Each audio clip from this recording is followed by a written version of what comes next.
I like the difficulty adjustment for like it being a way to keep everyone on time. So keeps blocks roughly around 10 minutes, which is important for coordination of a distributed network or, and so you have different participants that could get in sync with another and not know who each other was, because it's just like, I like to think of it as like a meat grinder. So like, every 10 minutes it has to be on sync and then it's on time. And that's when you get like final settlement every 10 minutes. Hey everybody, this is the High Hash Rate Podcast. I'm Mike. And I'm Dan. And this podcast is just two plebs getting high and talking about Bitcoin, life, and the absurdity of the fiat world. Our guests don't necessarily get high with us, and you don't have to either. But it helped. What's up, Dan? How are you, man? All right, I'm recording. Here we go. Today we have... Thank you, Dan. Yes, today we have Dr. Sammy the Bull Callahan, who is, you may know him from, he's a lead analyst at Swan, and he's also the new host of Swan Signal Live. That's right. Which that was the first episode aired today. You're not going to hear this for a few weeks, but February 1st, the first Swan Signal Live. How'd it go? It was good, man. I was with Lynn and Parker, and they're both some of my favorite writers and educators in the space. So it was a privilege, man. It was an honor. It was fun. I was nervous, but I did a lot of research, and I don't know. I was just having a conversation really, because I understand where they come from, because I've literally read everything they put out over the last like 4 or 5 years. So it's like a weird relationship where I feel like I know them. Right. How often, I should know the answer to this question. How often does that air? How often are you planning to start doing this? It used to go every 2 weeks, and now we're doing it weekly. Oh, nice. Is that feel any pressure from that? Like, that's a big you do good work, but doing the public facing weekly conversations. Well, it's not, right? It is a little, definitely, man. I mean, because it's kind of against my nature a little bit. Like, I'm more of like I don't know. I like to be reading research and stuff and writing articles, but it's kind of fun too. Like, I like having conversations with interesting people and learning from them. And if I could help, make other people understand things more easily, that's the goal. Right. So it's I just do my best, and I hope people enjoy it. Well, part of being a good researcher is knowing the right information to look for, the right questions to ask. So I guess if you think about it as part of your research journey, you can probably get a lot of value for your listeners by kind of walking them through your process, that journey. Yeah, and writing is just an amazing thing. It's kind of a bitch.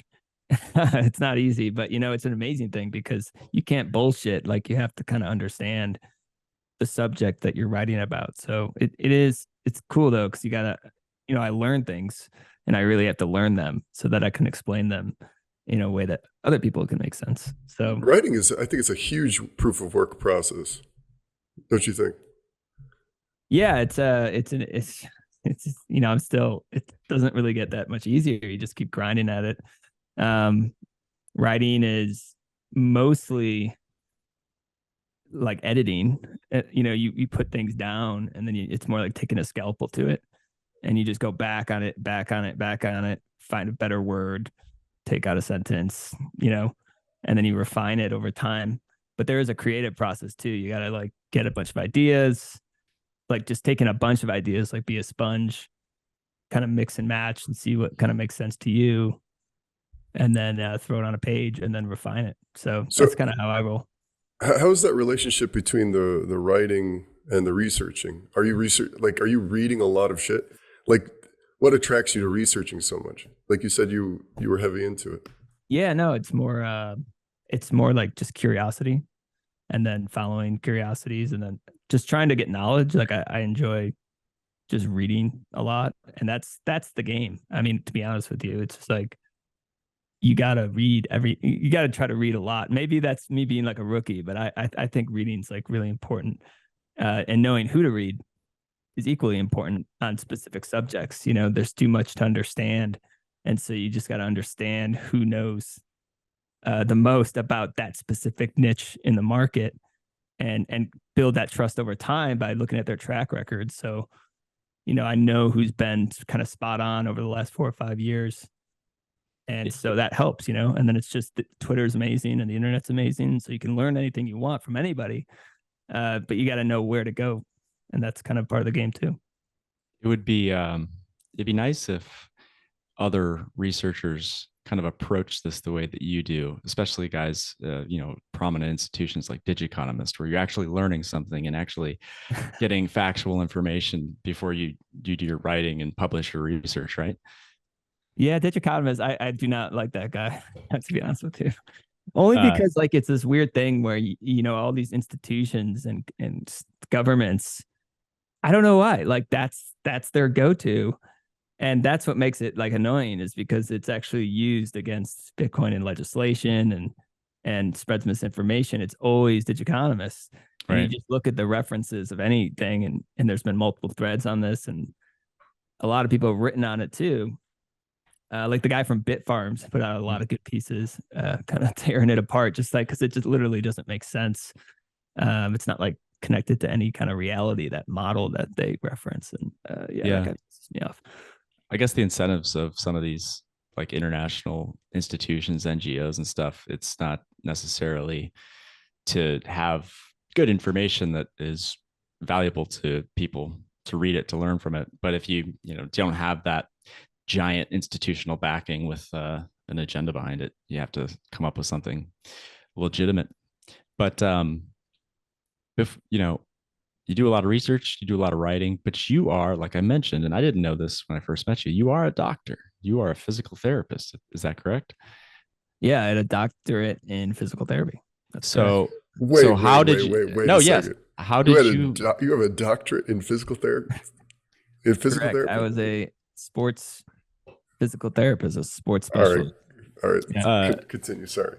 Did you ever consider teaming up with Dr. Jeff to have a podcast where you guys talk about macro? You can like the macro. Well, he's a radiologist, which is helpful in my. You call MDs macro doctors. Oh, macro doctors. Yeah. I don't know, man. I never I don't know.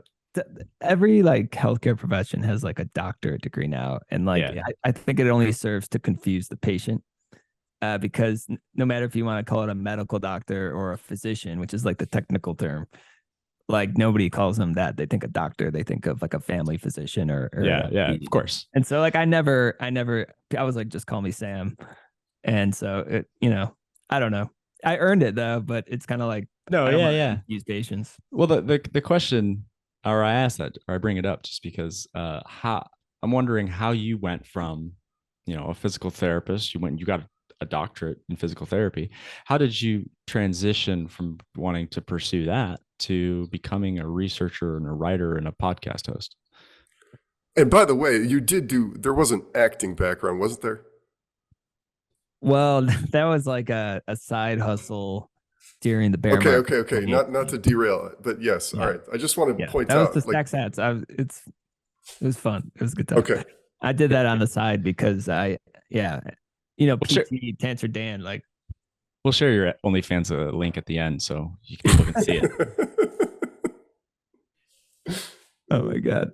Like PT, I don't know. Like, so all my family's healthcare professionals. Like, it's like, and I always found it like an interesting job because I liked anatomy since I was a kid and physiology. And so I just like studied that a lot, and then put that on your Tinder profile. Yeah, no, I did. Dude, I had like operation as a kid. Dan, you're feeling greasy tonight, bro. You're feeling greasy. Anyway. Yeah. Love it. Yeah, no, I studied I liked investing, and I liked markets around, I don't know, high school or something like that. I started reading stuff like that. And then I went into like business school at Indiana, and that was 2008. So literally the global financial crisis. You went to business? Okay. So the global financial crisis is happening, and you are in business school. Freshman year, yeah. Freshman year. freshman year. Okay. Yeah. I was an economics student, not in 2008, but 2009, 2010. Yeah. Yeah. Similar And impact. so my dad's like, it's like kind of a gold bug, and he's super smart guy. He's an investor himself. And he just like, he was pissed off during that time too. He was just like, those bankers, man, like those bankers got bailed out. And like, I wanted to understand why my dad was so pissed off at these bankers. So then I started reading his books, um and then so I studied central banking basically around that time too. Mhm. And I was like studying central banking, never came across Bitcoin. That would have been awesome, but I didn't. I just whatever. And So you, so I got totally, I didn't want to go into business school. I didn't want to work in finance. I didn't want to be a part of that fucking Gotcha. industry. And then I was like, you know what? I like biology. I like science. So then I switched majors sophomore year and just did biology, studied a lot of physics and chemistry. Wow. And then I went into PT school because I wanted to work in sports because I liked sports at the time, definitely like Chicago sports, and I wanted to like get a ring with like a team and help these athletes and shit. And that was the goal. And and then I went there. Interesting. So not to spend too much time on my story, but yeah, in school, economics during the financial crisis, I was the gold bug. And then I switched to tech, or learning software and kind of going back to my skills there. And I wanted to work for a professionals team in the kind of like the production room, like running some, like not being like a producer or somebody using the equipment, but somebody that's like setting it up and like keeping it running and maintaining it. Like I wanted to work in one of those, IT operations there, like for a professional sports team behind the scenes. Yeah. So yeah, I get that. I don't like Chicago teams, but other than that, I can Both. yeah, relate. I can relate. So all right, you get this, and then somewhere along the line, you got orange pilled. I take it, and things changed. Oh, dude, just like flipped everything because I don't know. I just became completely enthralled with it. Like, what year was this? This was 2017. Like, okay, all right. That's when I really fell down the rabbit hole. But I had like studied central banking and crises and stuff like that. And so you were ripe for this. Yeah, no, I just like immediately once I like looked past number go up, which didn't take long to be honest with you, because when I found out about Satoshi, it just like blew my mind. Basically, Satoshi, like nobody knew who he was, and all that the mystery behind it. I was like, this can't be real. And then it just got crazier the farther I went down. And then I just kept reading like everything I could get my hands on. There's great podcasts like Tales from the Crypt, like early on was like important for me. Preston's podcast was great. Yeah, man. Peter's podcast back in the day was great. Like still is. And so, so yeah, man, all those things just combined, and then I fell down the rabbit hole hard.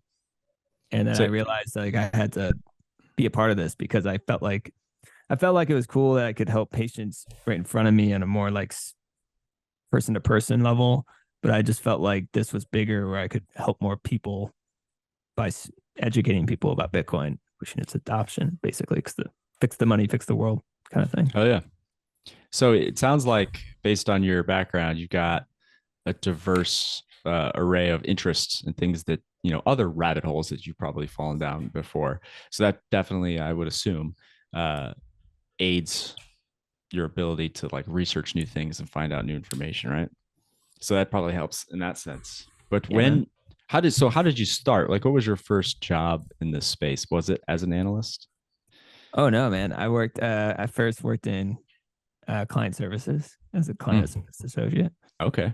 When I first started, worked with Reed, and that was awesome because I got to learn how to like interact with the clients and like, it's just a really good learning experience, to be honest with you. And you got to see what to know the company really well. And you got to learn what Bitcoiners and customers what they were looking for, like what they were nervous about, what they didn't understand about the technology that maybe made them hesitant to buy more of it. Yeah, when I was jumping on the phone with them, I was just like honing my orange pilling skills. It's like going to orange pilling school. And just like it was great. Just answering questions, answering FUD. And by doing so, do you sort of see yourself as you're no longer part of the that kind of field, right? You're like sort of transitioning into a new sort of field in this space, right? Well, I just like wore a lot of hats at Swan in the beginning. I was like the utility man for a while, which was awesome. Like I honestly love that about the startup. Kind of help out in different areas, and then I did a lot of education, Bitcoin Canon, different newsletters. I just filled where they needed me basically, which was like writing and content, and that's what I enjoyed anyway. And so it was awesome that Brady and Corey just like said, "Yeah, go for it, man. You want to do that." I got to give them a lot of props, and then that's what I did. I just ran with it. So started being an analyst, and then became the lead analyst, and that's what I do now. Well, say what you want about Nick Carter, but I think the real rising star is you. What's sort of interesting to me is that there's these sort of the rise of these analysts as being personas. Do you know what I mean? The rise of these analysts. Am I crazy here? Like Zoltan Zoltan analyst. He's huge. I love Preston Pish. He's basically an analyst. I love Preston. Right. Yeah. Oh, and that's true. There's like these like little. I was thinking specifically about Dylan LeClaire or like. Yeah, he's another one. Will Clemente or something like this. You know what I mean? Less so him. I don't know, man. Dylan's great. I don't know. Sam Callahan. That's what I'm saying. I just do my job and I share interesting things. Like I look at Twitter like a diary or something and just like throw things I want to remember, like things I find important. And it's kind of a modern journalism. People. Yeah. So a modern journalism. That's interesting. Well, yeah, I feel like a journalist. Like for sure sometimes. For sure, it can feel like that because you're taking a piece of data, right, and you're sort of interpreting it, right, and spreading that message.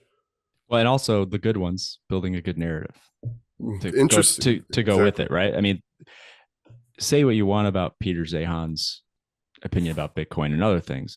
He is ultra successful because he's a geopolitical analyst who builds a very, very compelling narrative, and he tells it very well. It's almost entertainment. It's almost like a drama when you listen to Peter Zehan or you listen to his audiobooks, right? Because he reads them himself and he does a great job of it. I didn't know he reads them himself. Yeah, it's really good. But look, I don't know anything about this guy other than this Bitcoin clip that I saw. Yeah, he's one of the most respected and popular geopolitical analysts in the world. His like clients include sovereign states, mega corporations. Mm-hmm. Yeah, he worked for Stratfor, which is a really prominent consultant in this. So someone like you're able to navigate markets pretty well, I would say.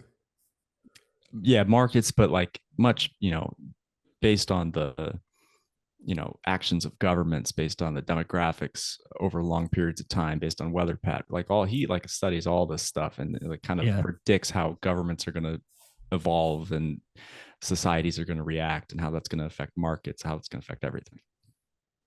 It's guru shit.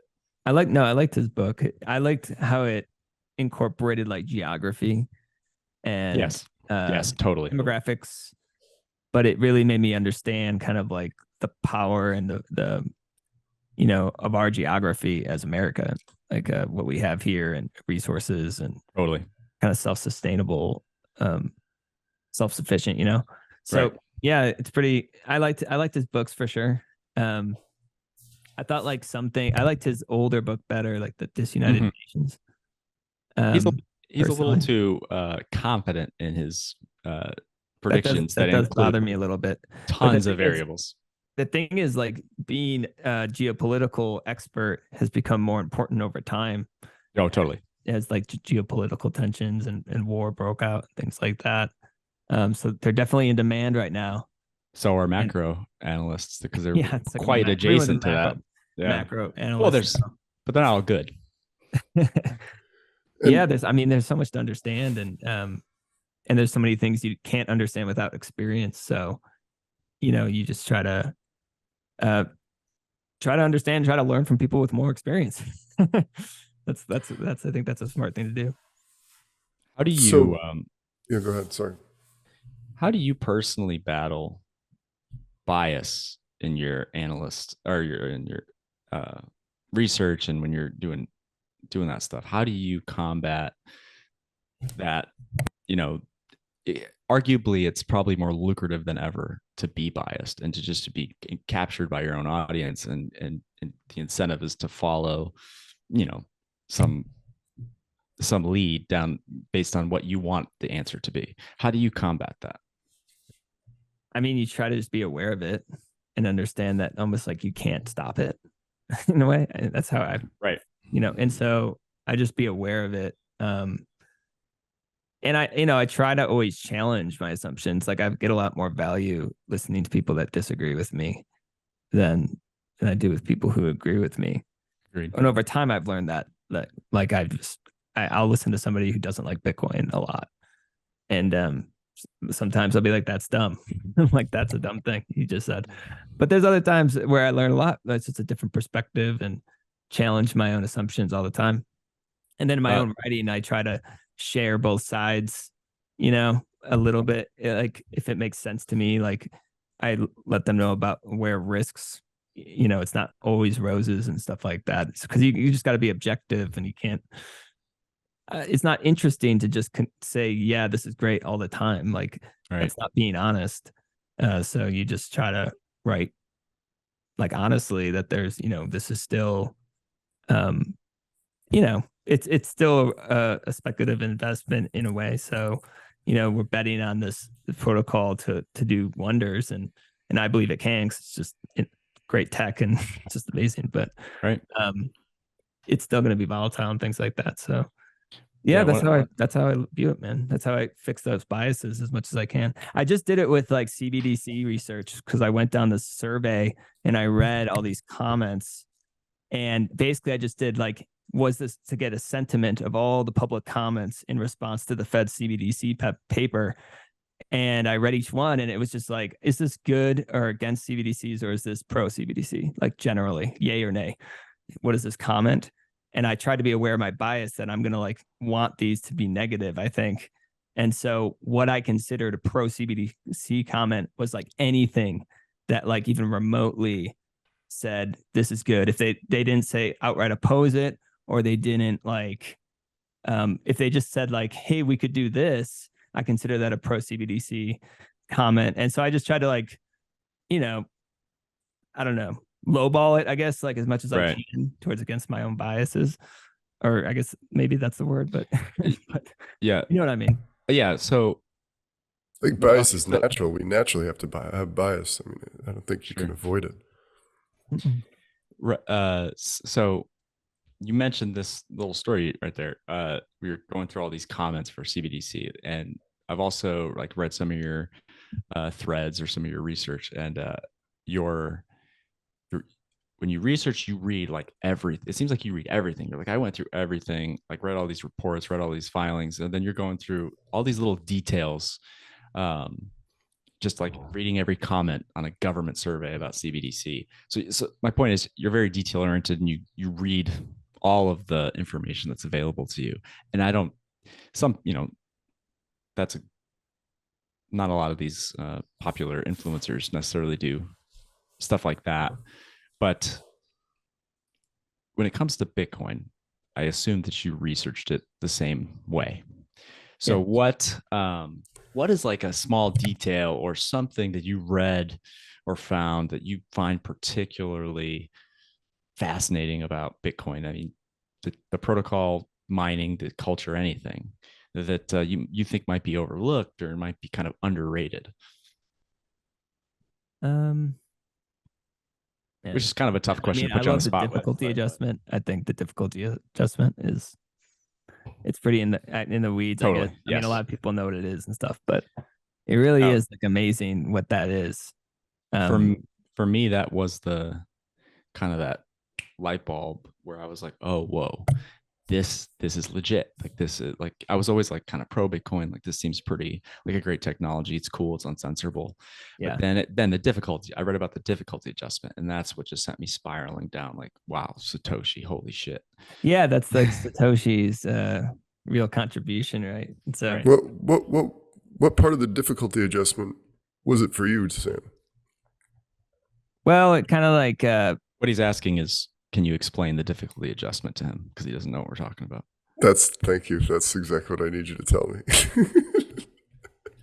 well, the Just kidding. difficulty adjustment. I like the difficulty adjustment for like it being a way to keep everyone on time. So keeps blocks roughly around 10 minutes, which is important for coordination of a distributed network or, you know, and so you have different participants that could get in sync with another and be not know who each other was, because it's just like, I like to think of it as like a meat grinder. So like, you know, every 10 minutes it has to be on sync and then it's on time.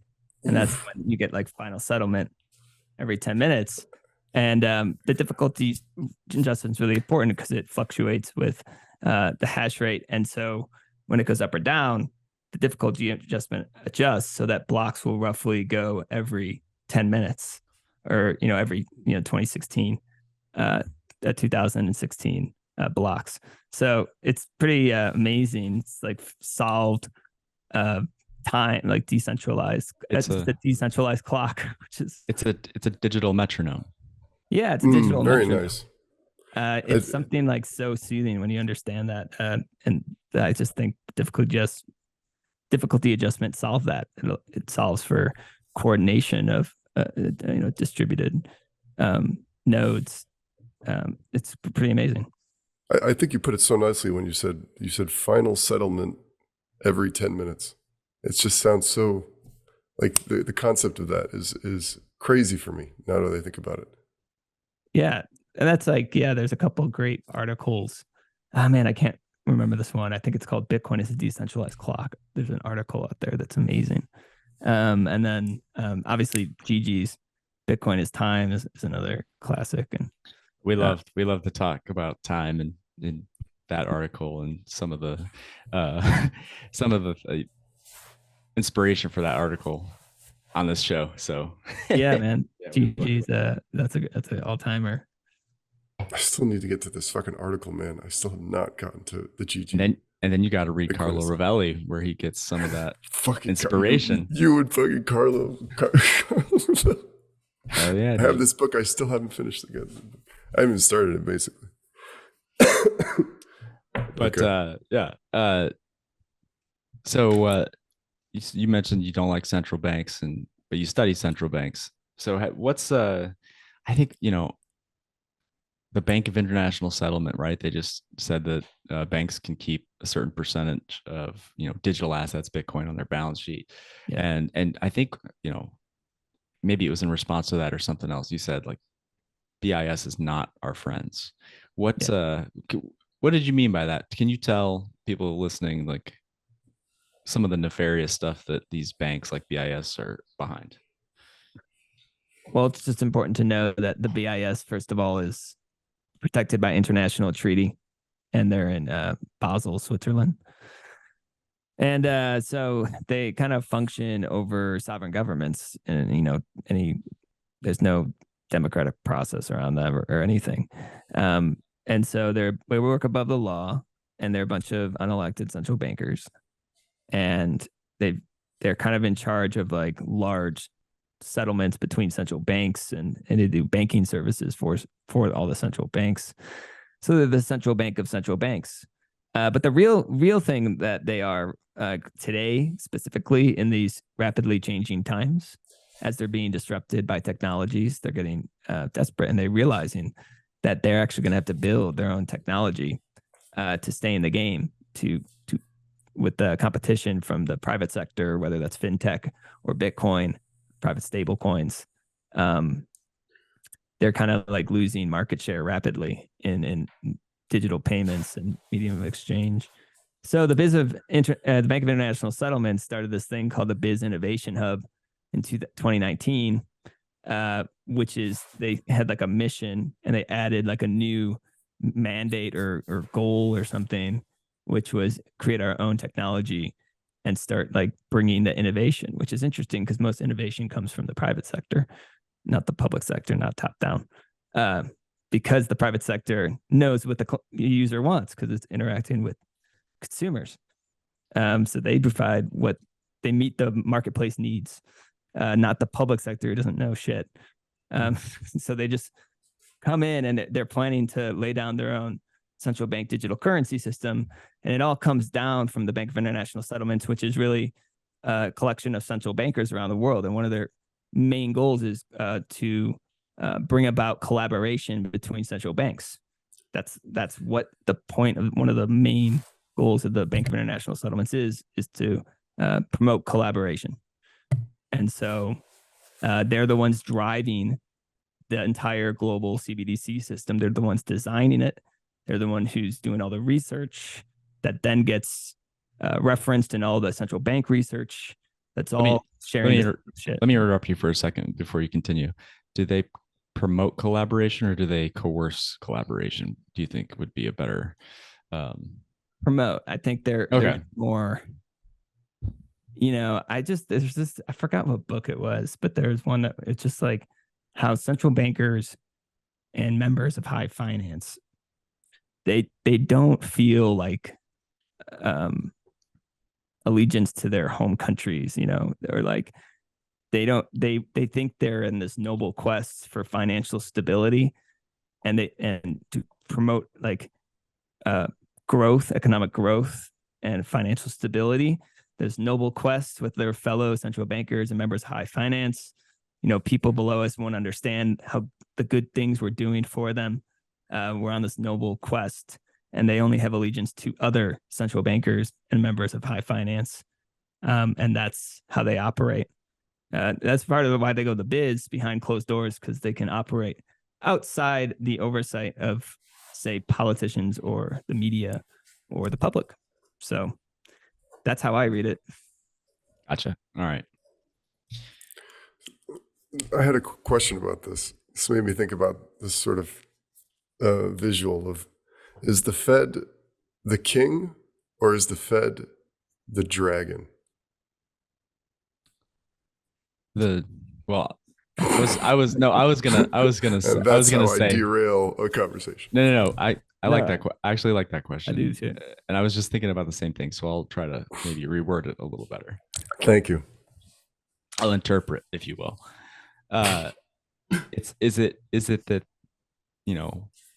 you said they feel like they're above it. They have no national loyalty, right? It's almost as if that they let everybody else pretend, the politicians, the presidents, the kings, they let them play, and they're rising above it all, and they're like, okay, you guys say what you want, but you still have to come to us when you need to actually do it, so we're in charge. They definitely influence policy, and they have since like the 50s or 60s, or that's when they really started to do that, where they started to whisper in the ears of policymakers and start to, their plans started to show up in the legislation and in our realities, but they all start, in the minds of these central bankers. You can see it in their papers and research. So yeah, the king and the dragon, like, that's a good question. Basically, is it the ruler or is it this monster that is owned by the ruler? Well, the Fed has power. I mean, because they have the reserve currency, so that is like a unique power. But maybe that's like breathing fire, like a dragon. Right. And there's this, international financial institutions and global financial system that kind of, has to by nature be bigger than any one government or central bank to function. And so there is this there is this king dynamic, but there is a governance structure within these institutions. And the Fed does have, a prominent role and leadership roles throughout these subcommittees, and the Fed officials, Lael Brainerd and Jerome Powell. And Yeah, Mike, to answer your question, you're right. It is both, because the dragon knows that it can just turn around and incinerate the king. But they work together, Yeah, it's possible. The Fed and the biz don't like each other. They were for a long. Now they do. They didn't for a long time. True. From World War II all the way up into the 90s was when the Federal Reserve finally What I was think maybe had a board member. Wait. Did Kaysen come on here and tell us that where they took all the melted Jews' teeth and put it all the gold and they stored the gold and the Nazi story, and then that became the biz? Yeah, still in their vaults. Like that's the goal. That's the truth of it. I mean, that's the hard truth. Oh my God. And they're worried about non-fungible Bitcoin because of privacy and KYC. They literally have Jews. Yeah, I mean, it's pretty Jews wild. gold in the vaults of Switzerland, and it's fungible. I mean, it's so bad. They got exposed for that. They didn't even complain. That secret was all the way to the 90s, and then they got caught basically, and then they had to come clean. And then they promised to be more transparent after.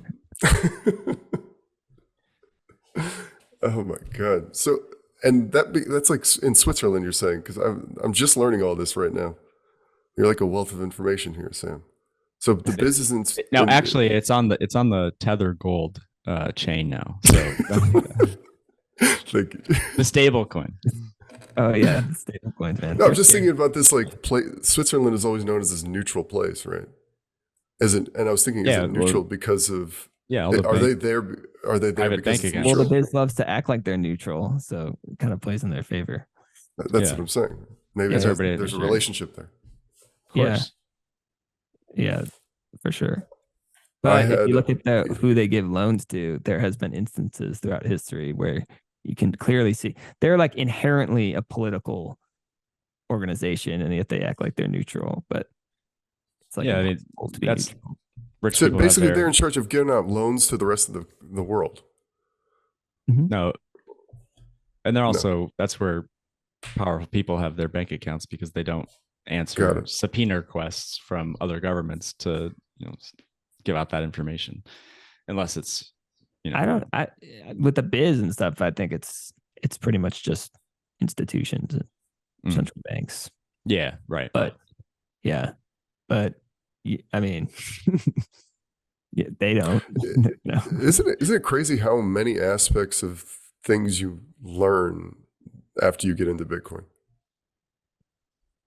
Oh yeah, dude. Because there's so many things about this whole world that I didn't even think about before I got into Bitcoin. The more you know. There you go. Sorry. It's never ending too. There's no bottom.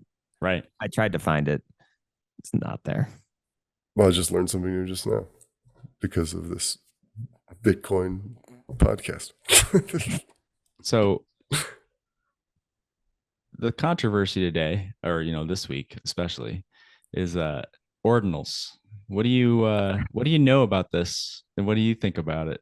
Honestly, not enough. I've been pretty busy this week, and I haven't had time to really dig in deeply to it. I mean, all I can say is that I think I immediately my knee-jerk reaction is just I hate any kind of censorship or telling anybody if they're doing any kind of valid transactions. They can interact with Bitcoin however they want. Right. And within the rules of the protocol. And so that's my knee-jerk reaction. But I know it's a nuanced topic.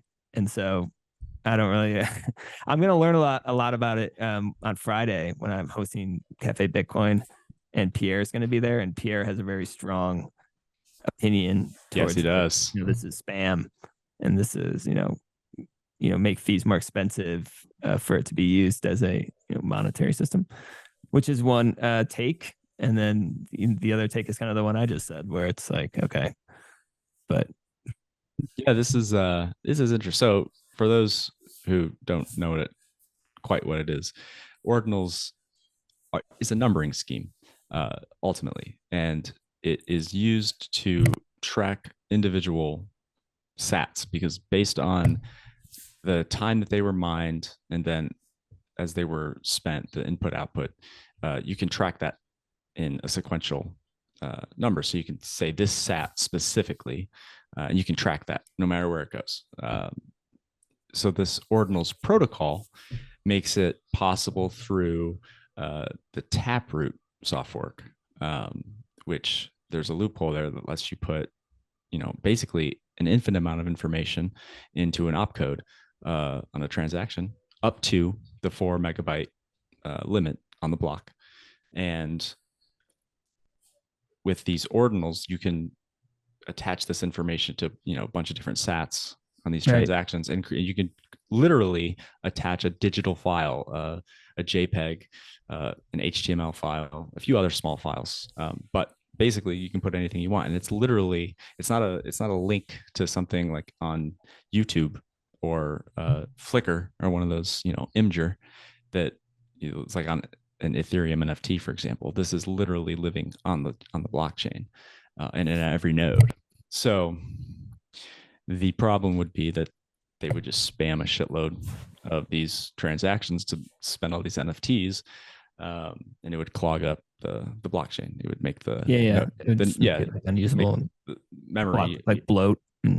And some people think that that's good for the miners because the transaction fees are going to skyrocket as a result.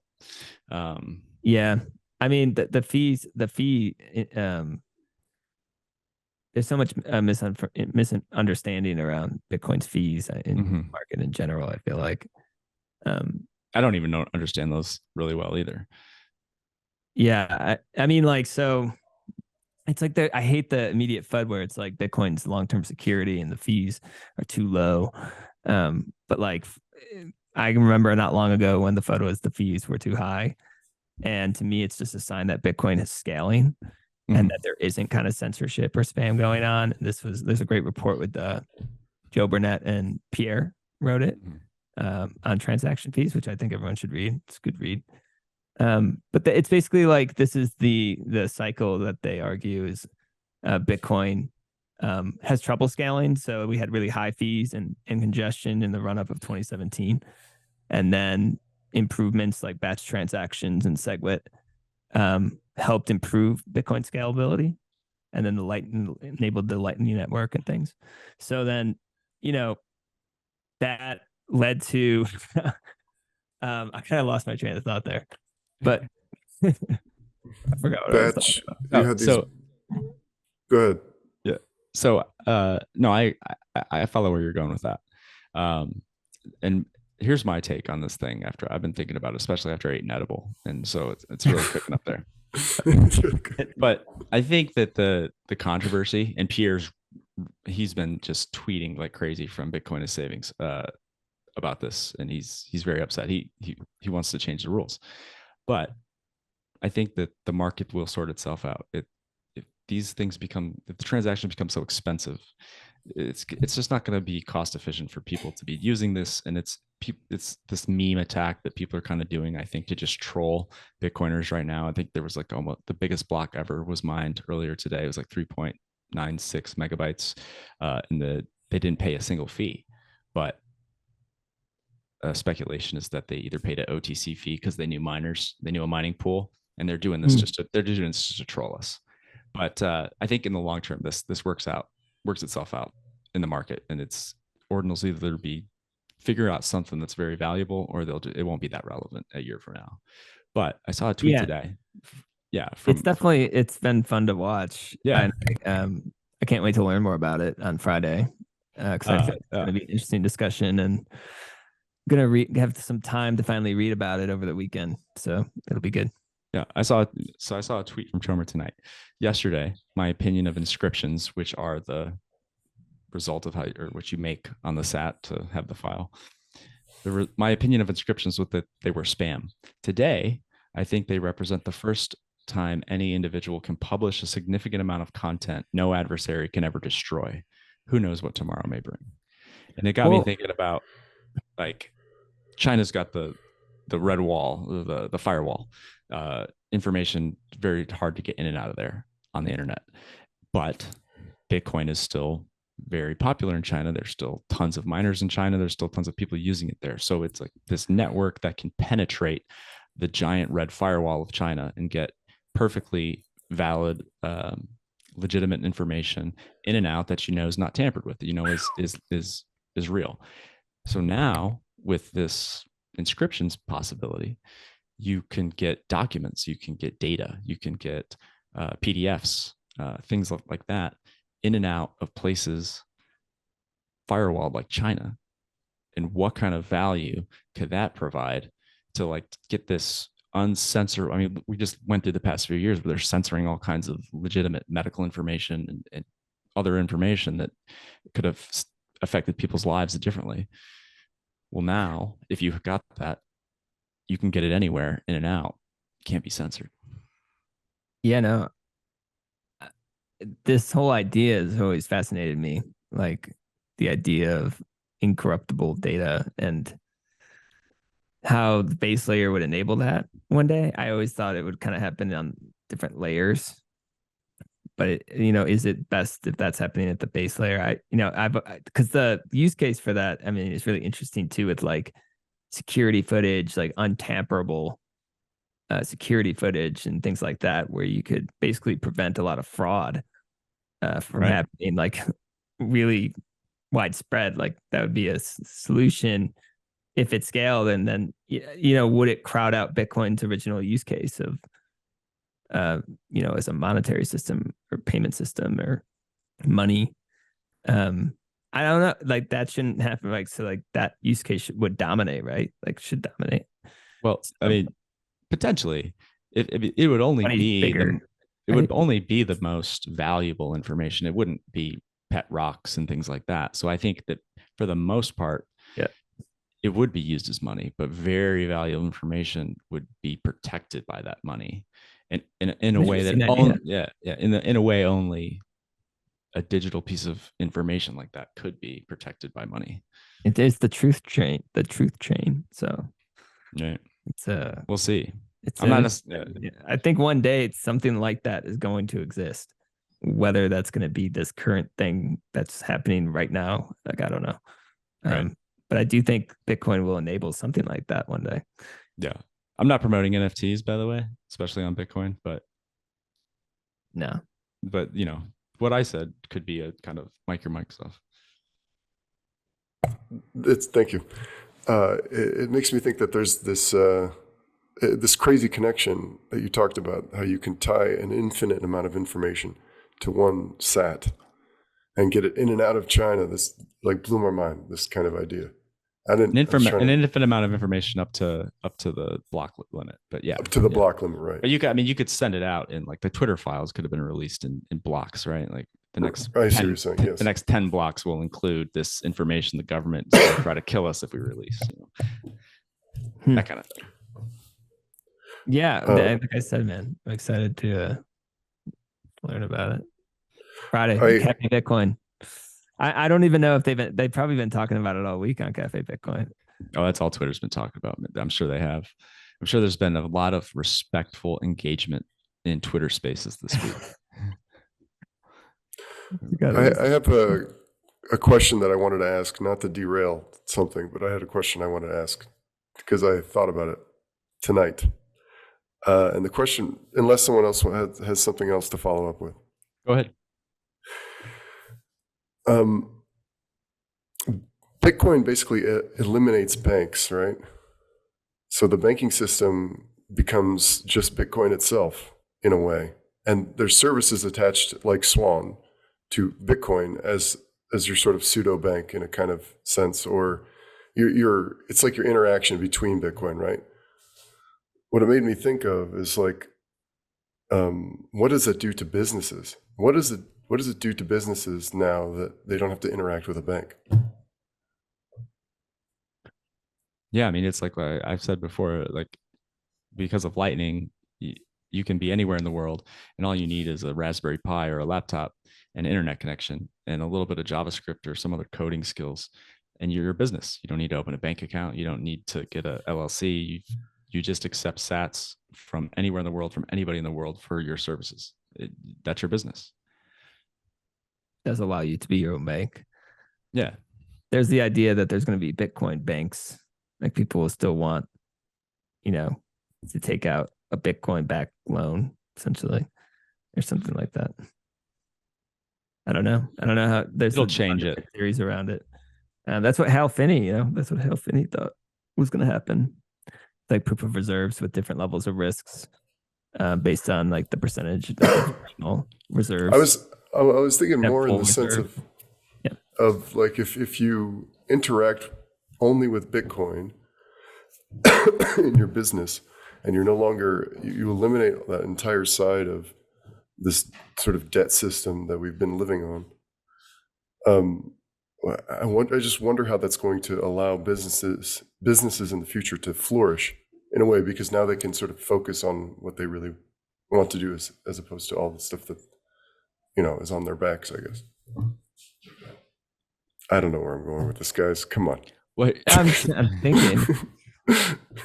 On to you. Like if you had savings, like you mean like if you're saving in sound money, I mean, you'll just ideally the like utopian vision is like people would be able to focus on what they want in life and focus on arts and anything they want. And then you're in this like new Renaissance period, basically. But it wouldn't mean like work would stop. Like people would just be able to focus more on what it would just change. It would be less financialization in the economy, basically.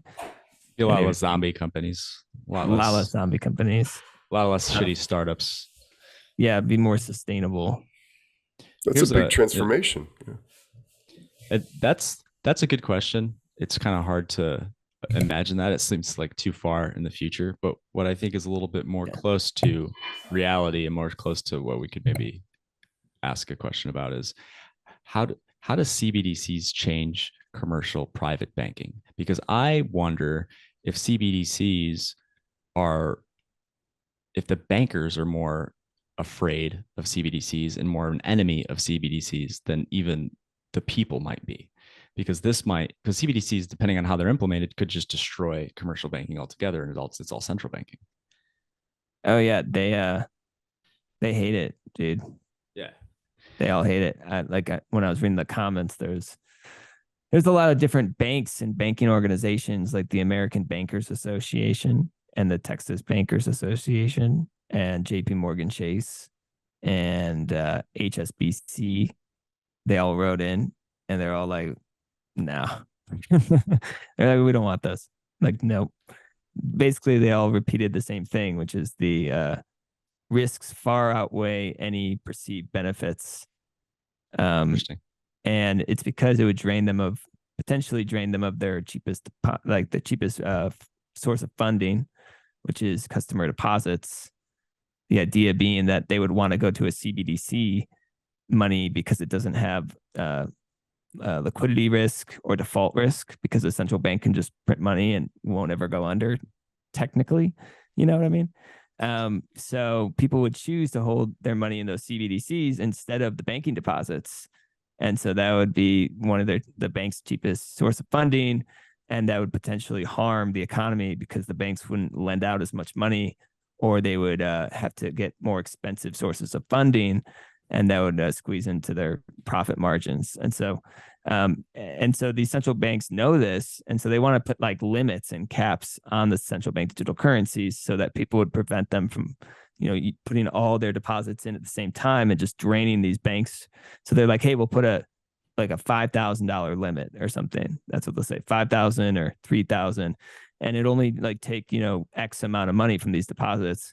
But these banks came back and they're like, even if it's a 3,000 limit or $5,000 limit on the CBDC, and that's all that happened, and it flowed in there like you guys think it will, it would still drain us of like trillions of dollars. And the thing is, it would actually bankrupt the community banks, the smaller banks, who are actually, important to these rural communities as, financial services. They don't have they're crucial. They send out a ton of small business loans. A percentage of the small business loans in our economy comes out of these smaller community banks, and as well as farmers, agriculture. mostly comes from community banks. That's how they get their financing. And so it would bankrupt these community banks. So it actually hurt financial inclusion. That's the thing. Everything they think it does well, it does worse. It makes everything worse. And there's no perceived benefit. I agree with the banks. Like, it's so crazy. I agree with the banks. But it's the truth of it. And so it's hard for me to see a US retail CBDC coming around anytime soon. A wholesale CBDC is another conversation. And I'm mostly talking about a retail CBDC in the scenario of the USDC, non-commercial bank deposits. Yeah. And one other effect of like a cap, like $3,000, $5,000 limit, would be that would disproportionately go or affect the poorest people in America, who maybe only have $3,000 or $4,000 of money to their name or liquidity to their name, and that would just put more control over just a growing mass of the population. Yeah, basically. That's the thing. They have more surveillance and control. And when you're reading through these comments, it's mostly that's the main concern in general. And it's a threat to privacy. It can lead to tyranny. It's surveillance, tech, which it is. I mean, so it was kind of inspiring reading all those comments from just, it would be like Anne from Maine, 34, or like Steve from Nebraska. I'd be like, yeah, Steve, like, hell yeah, man, you got it. And then there's these people who are pro CBDC, and I'm just like, oh man, you're so lost, because like the pro CBDC arguments, they just kind of fall apart. Because I tracked them, I was like, what are the pro CBDC? It's like most of it is like fear. Like they're like, we'll fall behind. We're gonna fall behind China. And that's dumb too. Like that's just like straight fear that you feel like you have to do what they're doing. We should actually be grateful that they are going down the path of a CBDC, because the technology's dumb. Like they want centralized control, and they're trying to apply blockchain technology, a permission blockchain that's inefficient. It's so stupid. Just let them go ahead with it, and it's gonna suck for they'll fall behind because they won't adopt Bitcoin. Right. It's fun. America would have to adopt Bitcoin, and then they'll really fall behind if they want to go play around with their little CBDCs over there. So it's funny that you said like, oh, I'm agreeing with the banks. Like this is the one of those situations where it feels like the enemy of my enemy is my friend. And against CBDCs, it's like, all right, I'll stand next to you, Jamie Dimon. As soon as this is over, I'm fighting you. JP Morgan's I was like, God damn, this one's kind of good. It's like the Northern Alliance in Afghanistan. Yeah. All those dudes fought against the Taliban, and then they're like, all right, once this is over, I'm killing you. Yeah, but then Jamie Dimon's turned around and he's like, but I got JP Morgan coin. Or whatever. Yeah, right. Exactly. Like, that's not good either. It makes me I plotted out, like you see how El Salvador is adopting Bitcoin, or what's the country in Africa adopting Bitcoin? Central African Republic for adopting Bitcoin. And you start to see like which currencies, if you're going to adopt a CBDC or a BTC, which one is. It just seems like every one of these cultures is going to have to adopt one or the other. True. I think they're probably going to happen at the same time, and one is going to prove itself over time, and one is going to fall apart.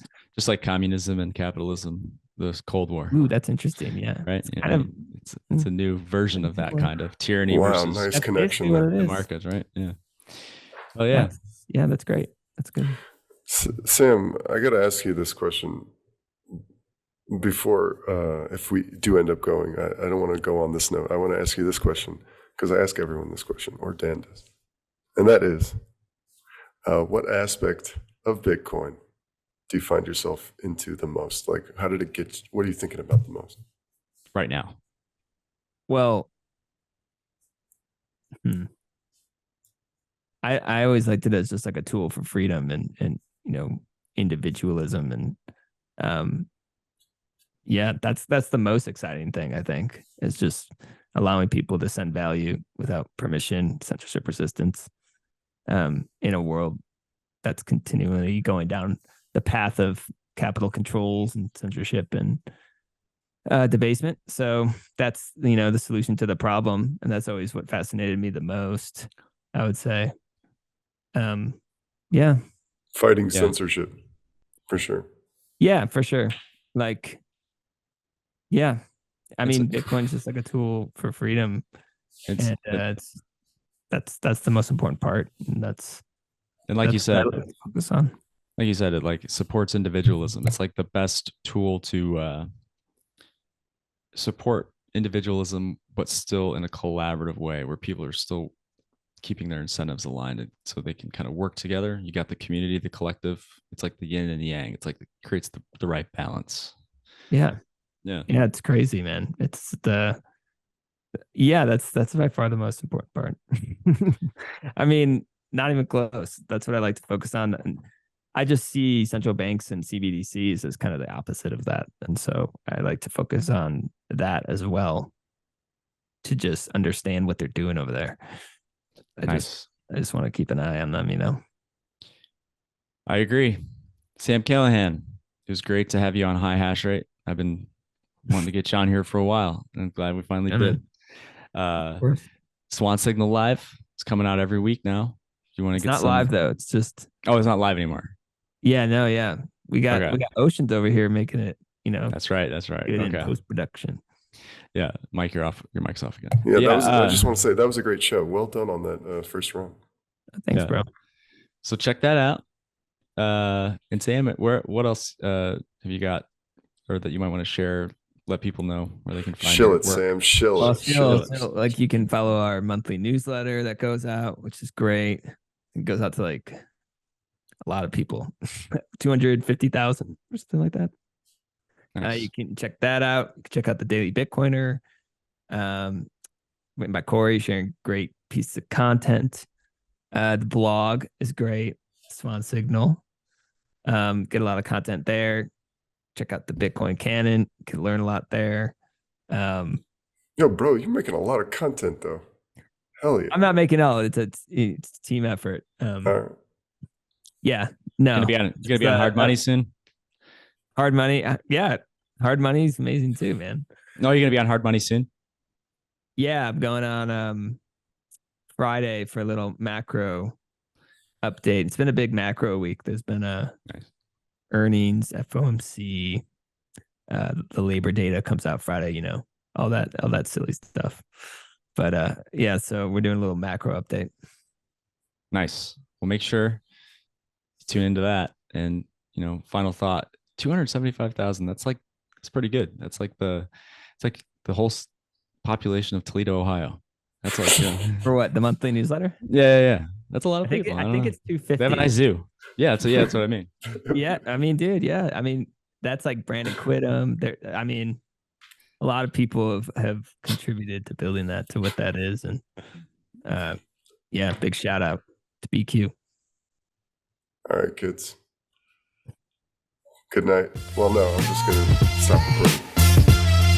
Thanks again for listening to the High Hash Rate podcast. You can find us on Twitter at High Hash Rate, or you can hit up Dan at Heartland Bitcoin, HRTLND Bitcoin, or myself, Mike, at Run Dance Bitcoin. That's all one word, Run Dance Bitcoin. If you're a fellow pleb or you just want to shoot the shit with two high Bitcoiners, reach out to us. Holy Toledo!